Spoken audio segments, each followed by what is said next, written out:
Саламатсыңдар ма балалар? Бүгінгі күндерің сәтті өтсін. Қазақ тілі сабағын бастаймыз. Бүгінгі сабағымыздың тақырыбы у дыбысының дауысты және дауыссыз болып айтылуы. Бүгінгі сабақтың мақсаты сөздердегі у дыбысының қандай жағдайда дауысты және дауыссыз болатыны туралы қорытынды жасайтын боласыңдар. Ендеше балалар, сабағымызды мына тапсырмадан бастаймыз. Бірінші тапсырма. Кестедегі сөздерді оқы. Сөздердегі у дыбысының қандай жағдайда дауысты, дауыссыз болатыны туралы қорытынды жасаңдар. Сурет: елу, сусын, шуақ, улы сөздерінде у дыбысы дауысты. Дәуіт, егеу, әуен, бауырмал, уақыт сөздеріндегі у дыбысы дауыссыз. Ал енді балалар, осы сөздердегі у дыбысының қандай жағдайда дауысты және дауыссыз болатыны туралы қорытынды жасаңдар.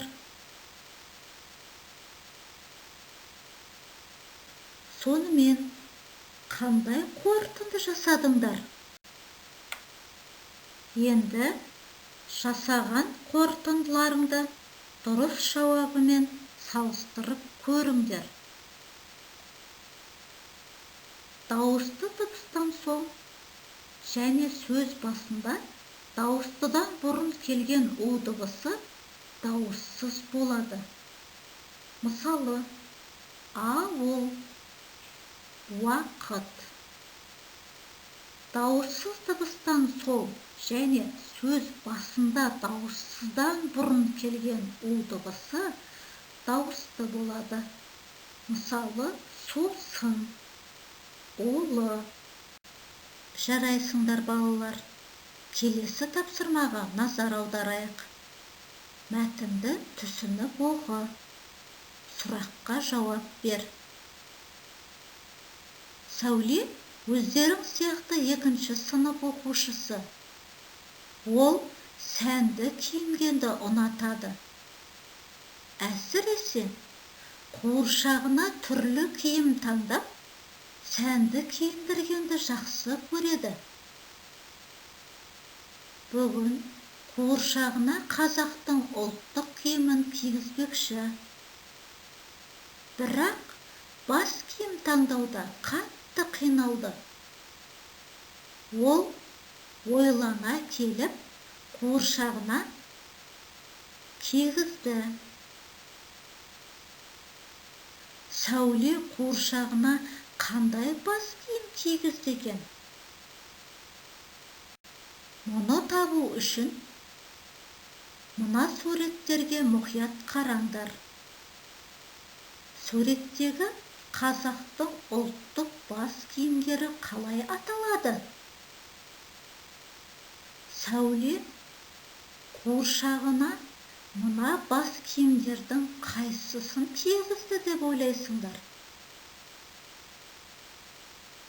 Дұрыс айтасыңдар.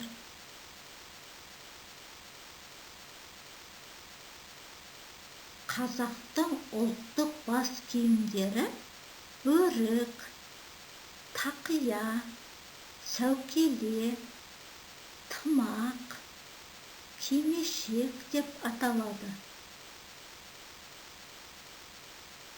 Сәуле ойлана келе қуыршағына сәукеле кигізген екен. Енді сәукелені сипаттап көріңдерші. Ол үшін берілген тірек сөздерді қолданыңдар. Тірек сөздер: әдемі, гауһар тастармен көмкерілген, оюланған, матамен тысталған. Менде әдемі, гауһар тастармен көмкерілген, оюланған, матамен тысталған, төбесіне үкі тағылған, төменгі жағы ақ мамықпен қапталған деген сипаттау шықты. Ал сендер сәукелені қалай сипаттадыңдар? Сәукеле сөзінде о дыбысы дауысты ма, дауыссыз ба? Дұрыс айтасыңдар. О дыбысы дауыссыз. Неліктен?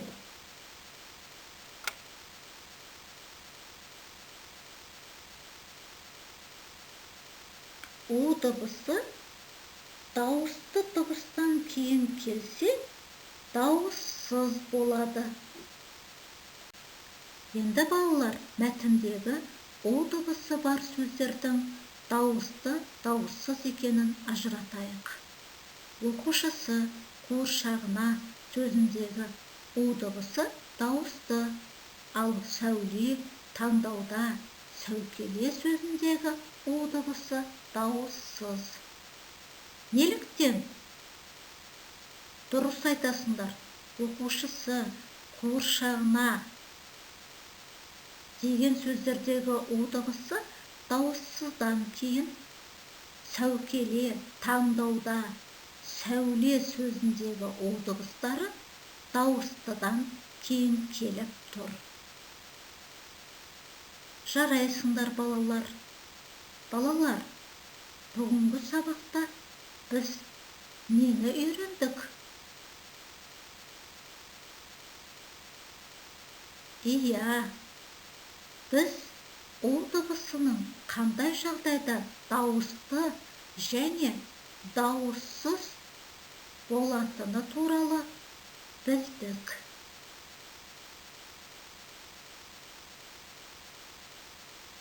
Осымен сабағымыз аяқталды. Қош, сау болыңдар.